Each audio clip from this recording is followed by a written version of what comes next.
જાન્યુઆરી પ્રજાસત્તાક પર્વની અઠવા લાઇન્સ ખાતે આવેલ પોલીસ પરેડ ગ્રાઉન્ડ ખાતે કરાઈ હતી, જેમાં સુરત કમિશનરના હસ્તે રાષ્ટ્રની આન બાન અને શાન સમા તિરંગાને સલામી આપવા સાથે આ કાર્યક્રમ સંપન્ન થયો હતો.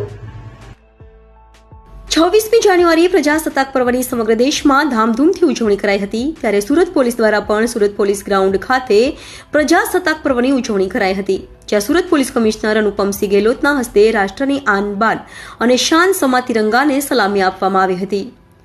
પ્રજાસત્તાક પર્વની ઉજવણી સાથે પોલીસ પરેડ ગ્રાઉન્ડ પર પોલીસની અલગ અલગ પ્લાટૂન દ્વારા પરેડ પણ કરવામાં આવી હતી. તો સાથે સુરત પોલીસ કમિશનરે પ્રજાજોગ સંદેશો પણ આપ્યો હતો.